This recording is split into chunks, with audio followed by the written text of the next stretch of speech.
Hello, everyone, and welcome back to the Hard Things Podcast. This is your Easter edition. Your host, Blaine Burgess, has risen from a 10-hour sleep, and I'm here to deliver the sermon. um, no, but in all seriousness, if you listened to the last couple episodes, you know that um, it's been pretty heavy on me, like creating this little series. And for me, really, like making the podcast isn't much. It's like the tip of the iceberg. It's really the thought that goes into it beforehand, and like the metabolism of life experiences that kind of brings forth that creativity and synthesis. And I see so many connections now in the larger human experience. I would say Jesus is kind of like the peak of it because it's lasted for so many thousands of years. Like there's no other story that's lasted this way. I mean, in American history, it's kind of like you get like Michael Jordan, maybe a couple presidents. It's really just a handful, a couple dozen people that have lasted like a couple hundred years. So something like Jesus lasting for thousands of years, especially in a time when, there wasn't digital record, there's not a lot of ways to keep history, but these stories gripped people to the point where they preserved it enough to where it got written down eventually. And then not only that, but like told and retold to the point where like we're celebrating Easter, the death of a man who lived, 2,000 years ago. Death and resurrection. So, yeah, I think coming in hot from the episode on Julius Caesar and kind of earthly men and sinning, that maybe gives you a taste of, what was going on back then. And to be honest, it's not that much different from what's happening now. And still, the only antidote I can find, I think the whole point of this whole thing is the only antidote I can find is highly inconvenient. But if you can do it, then I've personally felt and seen, miracles in a way, is unconditional love for somebody that is struggling, sinning. Man, like just the amount of patience and it's almost like I think when I grew up, it was kind of taught to me as like a passivity, but it's really not. It's only passive if you're exhausted. If it's active, like active unconditional love, it's like imagine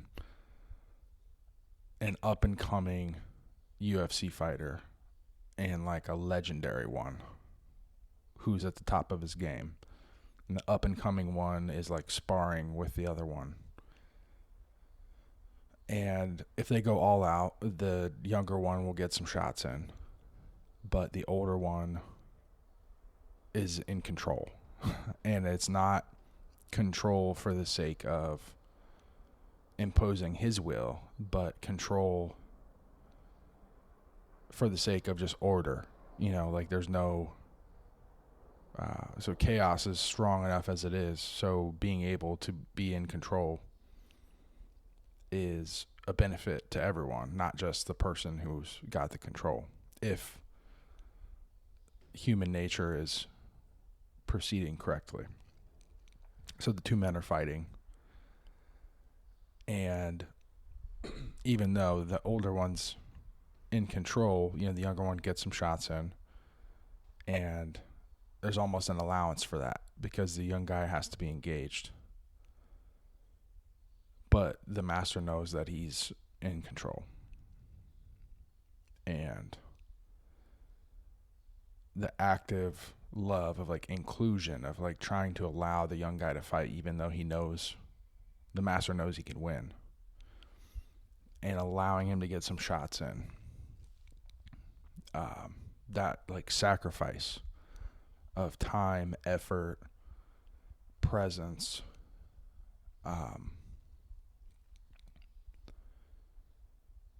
I think from the outside people think it's easy to just be present, but there's actually an immense weight that comes with that. And I felt it as I've grown up in different situations, and I've cracked under it a few times, and a few times I've stepped up to the plate. And it's crazy because the power, the strength that you feel when you settle into that is like unshakable, but people almost attack you for it. Like when you show someone unconditional love, they know that that's like the only thing that is undefeatable, and you exert that power. It's almost like an invitation to go deeper and to fight more. A person honestly just has to be faced with that choice and choose not to fight, choose to settle down and settle in. And I mean, that's like us to God. And then, you know, I think as men rise into their power, you know, that's like men in our communities that have to just hold that and take that abuse in a way. I think people think, oh, well, he's got all the power, so his life is just peachy keen. Well, no, it's not. Because people try to equalize, you know, because you have this power, then people want to try to tear you down, when in reality, all, you know, the times where I've felt this power in myself, all I've wanted is to build something with the person or the people, you know, and it's like, hey, let me share this with you. And for some reason or another, people have a hard time interfacing with that. And I think right now in our society, that's really what's happening. People are wanting to take that power and control for themselves rather than collaborate. And this kind of division is just not the natural way of nature. Like I can feel when I'm in situations like that, it just feels unnatural. It feels wrong to me because it is unnatural. You know, the natural order of things is genuinely undefeated for a reason. And if I could reorder that in some way, you know, I think I've kind of explored this myself. I'm like, hey, can the world survive, you know, with kind of like a new natural order? And I think people try to create new world orders all the time. You've heard that, like, that phrase, but unfortunately, like, I've just gone deep enough, and like now I've like felt it in my chest that it's like not possible. So if it's not possible, and you feel that, not just know it in your brain, but you feel it in your body and your heart, you are now, like, I think part of the reason people resist it is because they know once it's once you accept it in your heart, that you can't, like, you're in a box, like you're under control. Like I can't do things that are outside of that. You know, it really constrains your choices. I think I like 40% of my, you know, what I would have allowed myself to do previously. Like my choices are very narrow, but I also accept it. Like I've personally accepted it. And once you accept it, though, your choices are constrained, and then trying to show other people, you know, we get, like, life happens, it unfolds the way it unfolds, and we get into situations. And I think I knew this like very early on in my life. I mean, I remember, I don't know why I just picked this age, but like age 12, I kind of felt the way that I feel now. And I wasn't powerful enough in stature yet. And I think in a weird way, I made it my job to try and go as far as I could, which took me to playing football at Harvard, took me to working for cool fitness companies, took me to, chiropractic school now. But now that I've grown my kind of physical body and my personality, my ego to a certain level, it's almost like that drive, the pain I felt as a result of kind of coming into my heart a little too early, prematurely, drove me to become strong. And once that ran its course, that kind of fever, so to speak, my heart is the same as it was when I was 12. So now I just have this physical power and prowess and intellect, and then the same the same heart still remains. So now I just find trying to share that with people. I mean, it only expressed itself through me after 20 years roughly of life. A whole lot of stuff happened in that 20 years. Small, big, medium, events in my life that just, I don't think there's any other combination of things that could have happened. So in a way, I feel like I try to talk a lot about my experience and share themes. And I think the podcast I release, maybe that can be one small data point or a medium data point, or if a story really resonates, maybe it's a big data point in someone's journey, but it's not going to, individually turn someone back toward their heart necessarily. But that's what I wish it could do, because what I've realized is that life is, I feel like I struggled and felt a lot of pain for a lot of years, and life is amazing on the other side of that pain. And I think maybe I delayed the pain a little bit, so I just delayed the reward in a way.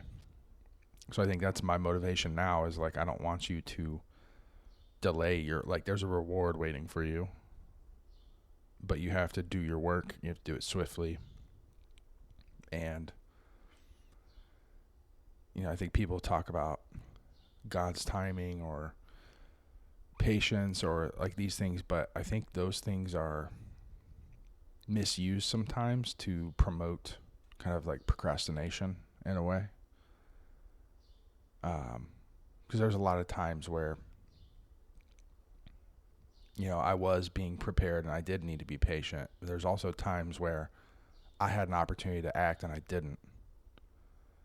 So I was delaying it. So if you are actively delaying the process, then you're wrong. Like that, you need to, accelerate to the goal. And there's going to be times where life holds you back from it. But when life's not holding you back, external circumstances aren't controlling you, and the universe kind of says, hey, go ahead and take it. Like, you got to be ready to take it. So I'm just thankful that I got to this point, this feeling now. And I think Jesus' story, really what I did to prepare for this episode, I watched this documentary movie thing. It's just the Gospel of John. And so John is a book where the crucifixion, the resurrection happens. It also dictates, Jesus' ministry. So they say anywhere between 33 and 39 is when Jesus died. Which, if you look at me, I'm 35. And I think like there's a little bit to say about being ready.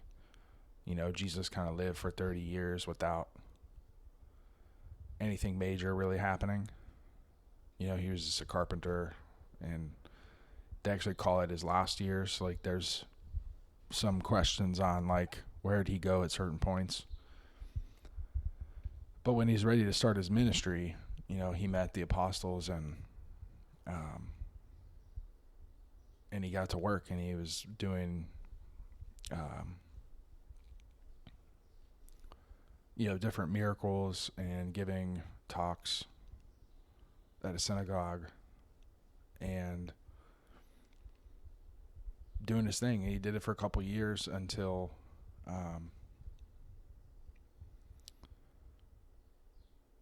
you know, until he ultimately met his end, and he did so, you know, willingly. So we'll go through this a little bit just to start getting through this episode, because we are 15 minutes in and I've just been spitting. So to the actual content of the episode. So these are 7 metaphorical I am statements that Jesus makes at different points. And sometimes he does them or says them around one of his miracles. Sometimes he doesn't. It's just kind of, you know, but they seem like laid out at pretty important parts of the journey. And so the book of John's one of the apostles, one of his disciples that was following him around during this time. So these accounts are just from his own experience. The first one, he says, I am the bread of life. What he's talking about is the body, and I think what I was talking about before about presence.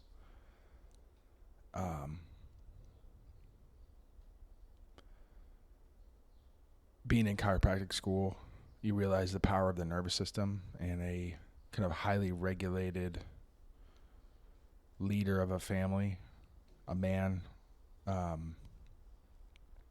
you know, he's the bread for his family. And I think there's so many like strong women out there. But again, like when we're born, you know, we diverge. Testosterone becomes dominant in a man's body, you know, estrogen and, you know, a handful of other hormones become dominant in a woman's body, and just preparing us for different reproductive destinies. And in today's society, you know, women, they do have testosterone, and some are able to kind of push themselves and achieve at a masculine level. And like, especially skilled women, you know, can run circles around, you know, lesser skilled men. And it gives you a sense of like, oh, well, I can, you know, be beautiful as a woman and achieve like a man. And it's true. Like I've seen it happen, and it's mind boggling. But I think there's a cost. There's a hidden cost to it. To fight nature in that way. I'm not here to say that it's right or wrong. I don't think Jesus would say that either. I just think when it comes to nature, you know, I fought my own nature. I fought, you know, testosterone in my own body, my aggressiveness. You know, I think I was afraid to step into my own power as a man in the presence and becoming the bread. And because it's a lot of responsibility. And really the turning point for me was going to chiropractic school, because I'm going to be able to, I'm going to be able to learn about my body, the nervous system, and how I can regulate even better than I was before. But also, I'm going to be able to become a provider. I'm going to be able to be regulated myself, do my life's work, be super aligned in what I'm doing, and provide for, you know, my community and my family. And so that's me kind of stepping into my power. And as I step into my power, you know, it's a bit of a process. You know, you don't just commit to it, you know, finally commit to something like a man should. and then all of a sudden the work's just done. There's a point in time where you're still transitioning, so growing. And I think it's tough out there right now for women because they've realized like how easy it kind of is for them to achieve, especially the way our companies are designed now. Like, it's a lot of emotional, hierarchical, social, like jockeying, like that's stuff that women are really good at. And then you get good at a skill on top of that, and now you're navigating the corporate hierarchy while also performing a skill you're really good at, making a lot of money, providing for yourself. But just like me, when I wasn't stepping into my power, I think women in that situation are going to feel that something's missing, and that something missing, well, they can never find for themselves, I don't think. I saw this like really interesting article recently about the woman who wrote Eat, Pray, Love. I think her name's Elizabeth Gilbert. And the guy that wrote The Game, Neil Strauss. So Neil Strauss wrote The Game, and it's all about pickup artists and like negging women and tricking them into having sex with dominance, hierarchy strategies. And I remember my friend had a book, and he told me about it. And I went to start reading it, and I started reading I started watching some videos about like the mystery guy that kind of taught Neil how to pick up chicks. And I remember thinking like, these guys are fucking losers, for lack of a better term. Like, and like, sure, they might be sleeping with women, but like, I don't want to sleep with a woman because of that. Like what I just watched him say and do. Like, I don't want to dress like a weirdo and, I don't know. Like, I wanted to actually like earn the admiration of a woman and want her to, spend all her time with me, whether it's at home or in public or whatever, and like form a real bond, and so there's like that end of the spectrum of men kind of just trying to take, and being the bread of life is not about taking, it's about giving. It's about being present, and just in giving that presence and that time. It's really, as men, it's all we have. We trade our time for money at work, and we have our time at home. So you give your time and your life to a vocation and to your family. And that's like, in a weird, long, drawn out way, that's Jesus' sacrifice. He gave his life in an instant. But, you have to do it willingly and with love, and just be there, be the, like, kind of the mountain in a way, just kind of unmovable. And it takes a lot to get to that point. But on the other side, to bring up Eat, Pray, Love. So Elizabeth Gilbert, she kind of went on the, you kind of see it in the movie, like she's dating kind of a lost man. He's like, trying to find himself. And she breaks up with him. I think it's actually James Franco in the movie, if I'm not mistaken. So they kind of had a little fun, and then she went overseas, and she met, I'm pretty sure it was Javier Bardem, played the character, and it's Julia Roberts is the woman that plays Elizabeth Gilbert. And she falls in love with this man. He's a Brazilian guy, expat, living in Bali.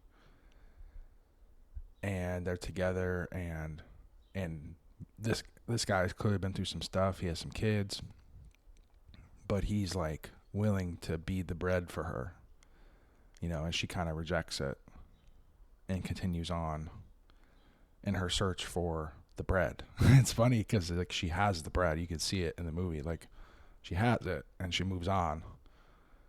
And you can always, like, I think it's like, it's fair for a woman to want to try a couple of different types of bread. But at a certain point, like, it's still bread. Like men are just men. Like you want one that's genuinely loyal to you, for one, and one that's actually up to the challenge, for two. And I think a woman will be able to infinitely go through that cycle of like meeting and trying new bread. And if you're looking for perfection, you're just never going to find it. But you're going to find some pretty damn good bread.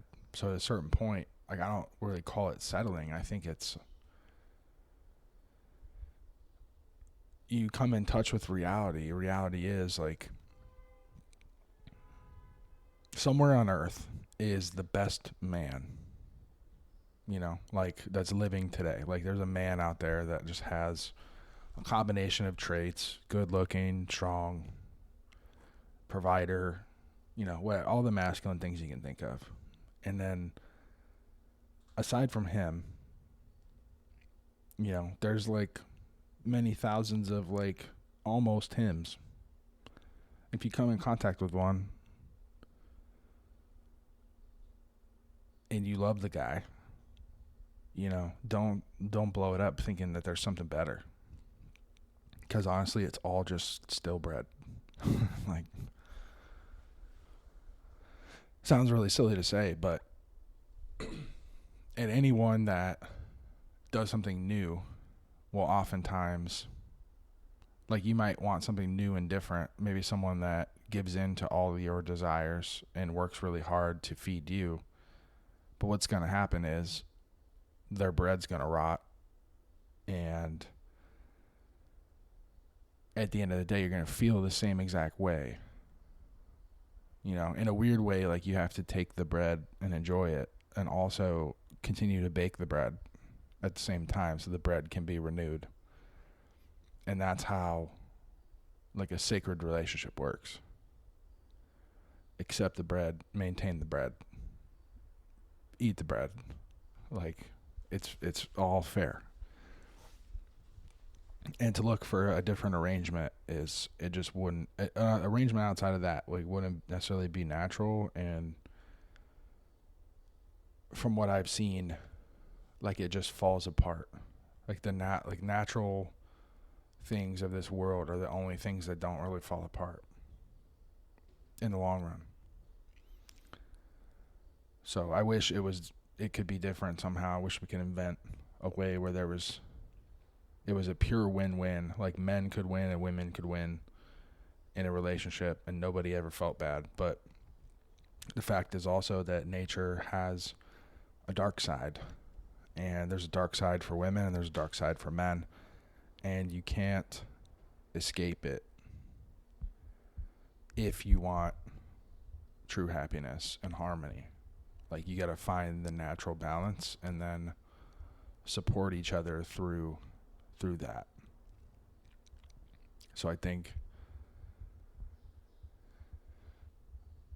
for me at least, that's the hardest part, is now I understand this. I've felt it at a kind of cellular level. So I know it's not going to be me that convinces anyone of it. They're going to have to feel it for themselves. But just being there on the edge of it and staying ready, I guess, is my cause at the moment. The next one's actually one of my favorite. I think this is my favorite part of the I am statement. So Jesus said, "I am the light of the world." Like, that sounds pretty cool on the surface, but there's a man in the story that's born blind. And it was really strange. They always like make it really weird, but Jesus picks up a handful of dirt and he spits in it. And they're like, yeah, he rubs the spittle around on the mud. And it's like, all right, like, don't say spittle. Like, that's unnecessary. But essentially, Jesus's saliva, which we know from chiropractic school. Oh, and on the last note too, on the bread part, it's like the nervous system is the bread, because that's like the healing power of a man's body, and it can be extended to those around him. And in this case too, the saliva has all kinds of substances in it one of the main things is amylase. It starts breaking down carbs the moment you eat them. But there's other things. I mean, there's immune factors. There's like, if you test saliva, there's a lot of bacteria, but also like healthy things too. And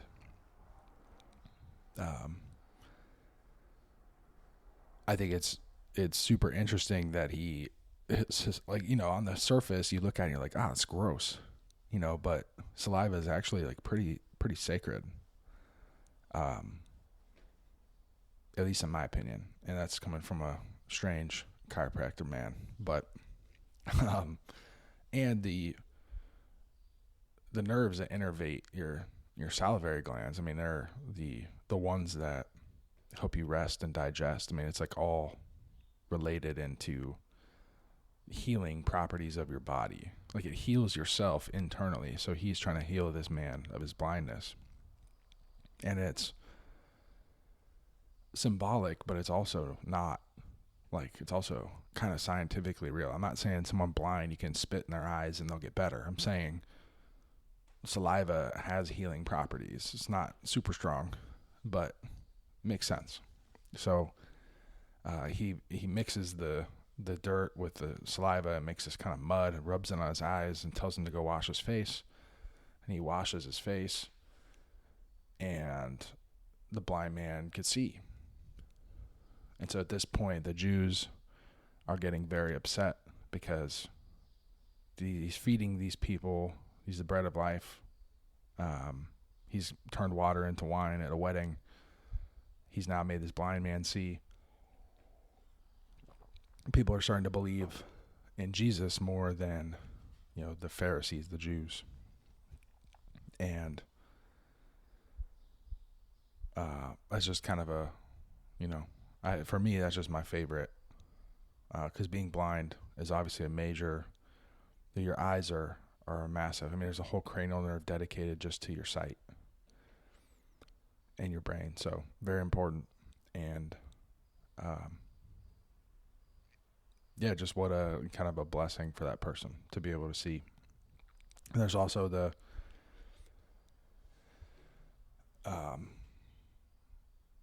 kind of side benefit of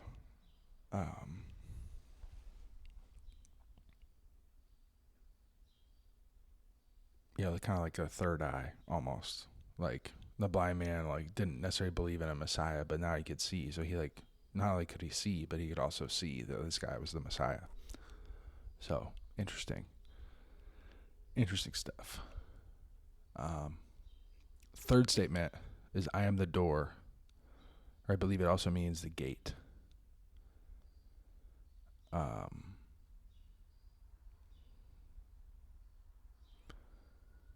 He who does not enter but by the door, but climbs in by another way, that man is a thief and a robber.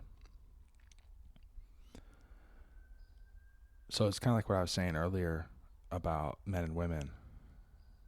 A man can try to exude feminine qualities, or a woman can exude masculine qualities, but and it's possible. Like, we all have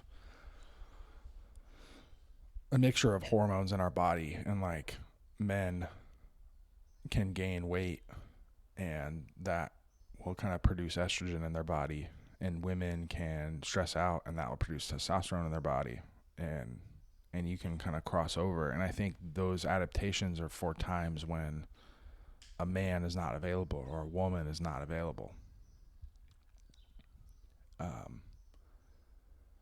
But we have plenty of men and women, so we don't need to do that, essentially. So it's all about accepting your role and like your birthright, like what you were born into. And it's really hard. Like, I'm not saying it's not hard. I have a lot of empathy for people who struggle with it. I mean, I myself, didn't want to step into my power. And going outside the gate, I think is like, you have to walk through that gate as the best version of yourself. And that includes honoring the way you were born and kind of the tools that God's given you. I mean, the glands you were born with. I'd rather turn, for lack of a better term, I'd rather turn my testicles up to 12 and be the maximum version of a man now.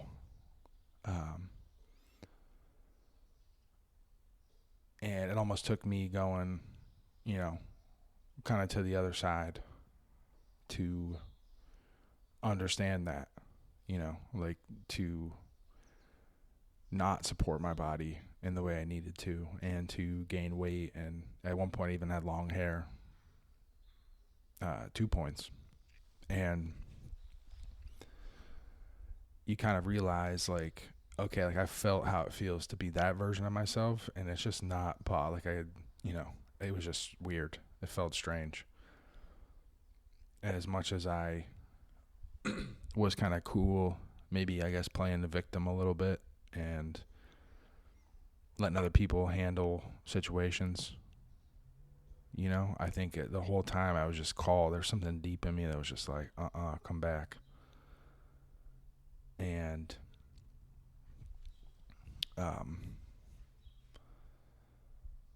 I just think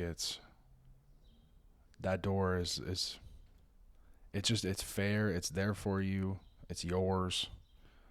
So all you have to do is walk through it. And I'm in the process of walking through it myself, and I can tell you, like,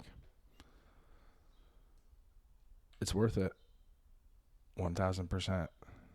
Even all the stuff that you have to give up, or things you have to sacrifice, or losing people that want you to lessen yourself for their benefit or comfort. You just got to love them and invite them to come back and find you as the best version of their selves. And it's extremely painful, but it's just the way it is. It's nature.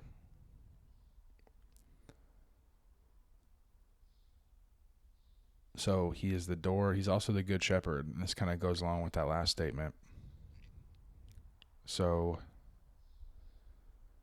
essentially he's willing to lay down his life for his flock. And it's an allegory of like the protector of the flock, of the sheep. If danger comes, the protector, puts his life on the line to protect the flock. And sometimes that means protecting people from themselves. I think right now there's a lot of people who are struggling with the things I've been talking about in this podcast, and they don't know how they're hurting themselves. And us, instead of loving them and trying to show them the door, show them the gate that we all have to walk through, we're allowing them to try and thief their way in. And in doing so, it reduces their power down to nothing. And it makes it easier for people who step into their power to kind of rule over them, to control them. And I think, like, that's just making it worse. So there's people that are struggling in this way, and instead of receiving unconditional love and an invitation to come back to the gate, they are receiving kind of like almost like encouragement. And like, if you're telling someone it's okay to hurt themselves, then you're hurting them. Like, you don't want to hurt them. You don't want to, like, you want to be stern, and your words might hurt their feelings, but I'm okay with hurting feelings if we can save a soul, and they don't necessarily realize how they're hurting their soul, and they may never, because they can take it to their grave. And maybe in the course of nature, maybe that's necessary to reduce the population or whatever it may be. But I think it's really sad and unnatural. And the natural thing is for if someone's I think struggling is natural. So someone struggling with it is natural, and I think unconditional love for those people is natural. What's almost unnatural is like you see someone going to an unnatural place and then you push them there. Like you're also unnatural. So you got to think about like where are we now? Is it close to nature? And are we heading closer to nature? And that's got to be the guiding light. And you have to shepherd people there. You have to go with them and protect them even from themselves. And unfortunately, too, if they paint themselves into a corner, you have to let them do that, and you have to let them stay there. Always with the invitation to come back. Like there's always a place for them, and there's nothing other than death that can't be undone. Maybe a handful of things can't be undone, but if you're alive and you're conscious and you have a will, the determination to come back to nature, like if you're listening to this, just know you can reach out to me and I will support you wholeheartedly. Coming back to nature is key.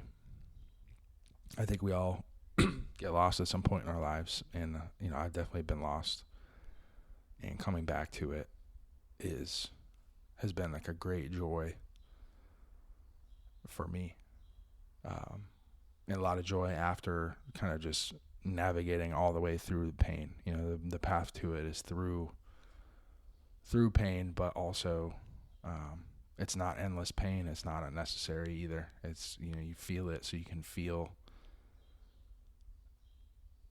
the joy. You have to have something to contrast against. So yes, nature is key. It's where all the good stuff is. So let's see, number 5, I am the resurrection and the life. So kind of a preemptive, a little foreshadowing of his own resurrection. There's a man named Lazarus. He was a friend and like a brother of a woman who was following Jesus, and he purposefully didn't come to him when he was sick, and he died. And basically, Jesus came, and they were all like, hey, if you were here, Lazarus wouldn't have died. And he was like, it's okay. Like, I'm going to raise him. And they they were like, what? And he raised him from the dead, and the guy walked out of his tomb, and they had a feast. and so now you can imagine the Jews, the Pharisees, he's brought someone back to life, brought back someone's sight. He's fed a bunch of people, turned water into wine. Like, he's like, all right. They're like, hey, who is this guy? And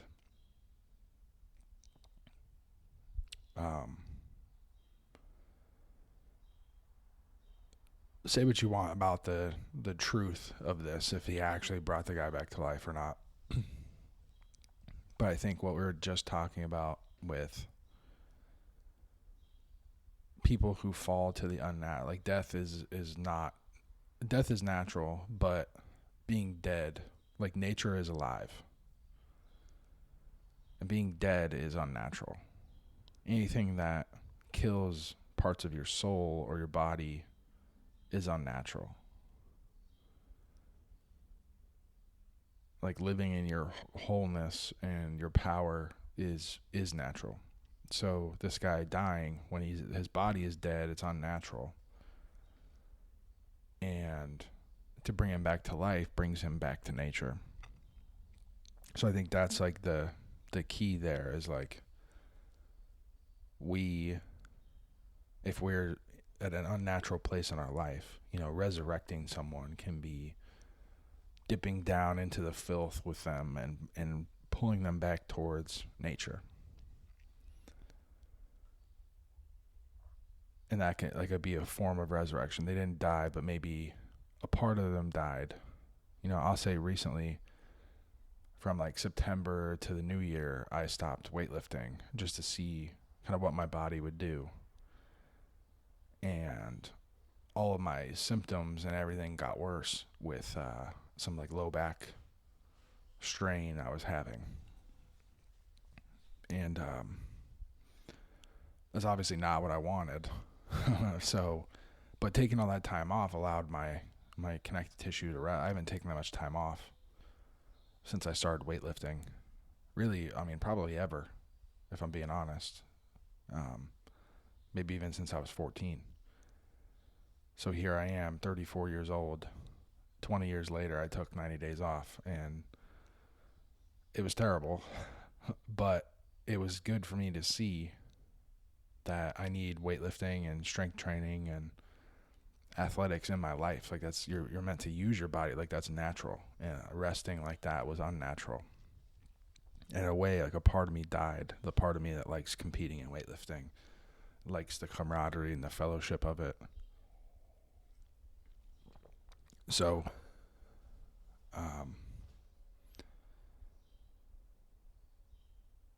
I brought myself back. I resurrected my weightlifting life, and from the new year to last weekend, I trained for Masters National Championships, and I did lift, got second place to someone who is super strong and just turned 35. So, like all told, it was like that was like, I was like a mummy, lifting amongst people who didn't take time off. And now I'm reinvigorated to train and to push myself again. And I've got tools, I got friends that can adjust me. I've got new exercises I've learned to try and balance out musculature. I'm armed with just natural ways to promote my my healing and my kind of ascension towards my best weightlifting performance, which may still be ahead of me. I have faith that it might be. So without guarantees that I'll ever hit new PRs, I'm willing to go all out, because I know the opposite, and stopping training and moving on to something else, it's just not my time yet. Might not ever be my time. I think weightlifting might be in my cards for a very long time. So, I am the resurrection and the life. And then, not far from that, is I am the way and the truth and the life. So, I'm pretty sure this happens either like during the Last Supper or around that time. I can't remember exactly.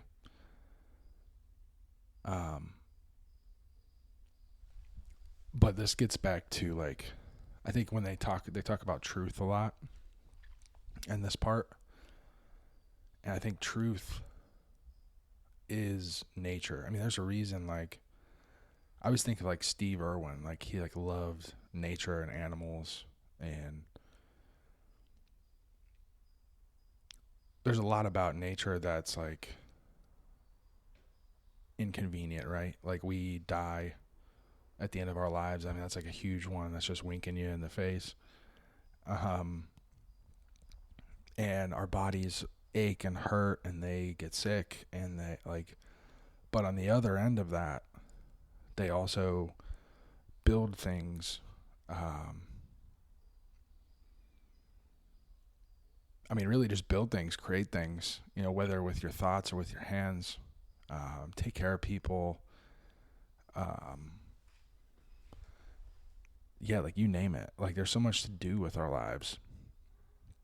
And so we can throw away all of the good because the bad is lurking. Or we can tell death, not today.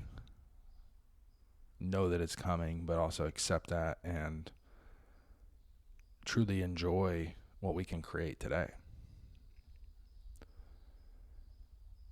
And that's just nature, like accepting nature for what it is, knowing that it's truth. And being okay with it. Like, I think right now human intellect has just reached a level where our consciousness and our sentience and our intelligence is like, we're looking for a way out. We're looking for another gate to go through. And there's still, no matter how powerful we get as humans, there's still only one gate. And I tried that. I mean, I think I was even created in that way, to be strong and smart enough to try and make a new gate, and to basically realize that I can't. And then bring that message to people and be like, hey, you see all of the skills and all of the accomplishments and all the things I have in my life, and I still can't make a new gate. Like, let's just all figure out how to get through this one together. I kind of see that now as like an opportunity for me to just live by an example of the natural order of things, the truth, and the life. You gotta really honestly every day, even in the face of grief and darkness, like choose life. And it's really hard to do. And in a strange way, you almost have to waste some life like I did. 90 days of not training. That's time I can't get back. But I also have a weird, strange sense that I don't need it. Like, I needed more to understand what life was like without it. So, that's fair. And last but not least, because we're getting on, 52, nice. Almost an hour of Jesus here. So we're going to wrap it up. We're going to put a button on this, or a bow, not a button. We're going to put a bow on this whole thing and get ready for the next one, the next round of episodes. Last but not least, I am the true vine. And I think this is a very interesting metaphor. One, if you think about what a vine is, it has grapes on it. Grapes make wine. So I am the true vine that makes grapes and makes wine. And he turned water into wine. Wine is obviously a very potent thing in this time. And I think nowadays we have chemical means to make all kinds of drugs, but alcohol was an easy one to make. And someone stumbled upon it and figured out you could have a lot of fun. Maybe even some psychedelic experiences with it. So it's powerful. But if you think about before the grape gets squashed, before it dies, it gets pulled off the vine and pruned, it lives on a vine, or on a branch that comes from a vine. So Jesus is saying that he's the true vine. And God is the true vine, and God gives life. So all those powers I was talking about, all the natural beauty and benefits, blessings of being alive, come from the vine. And this is where it gets into the nervous system. The nervous system is a vine of your body. If you think about where the power of our nervous system comes from, well, it comes from the true vine, the big vine, and then comes down into our little vines. And that's how we are healed and renewed. And again, if you focus on the negative aspects of life, the things that you wish weren't true, that's all they are, is wishes. It's true. And the sooner you accept it, the sooner. I feel like what has happened to me was I my vine was like overloaded with energy from the main vine, and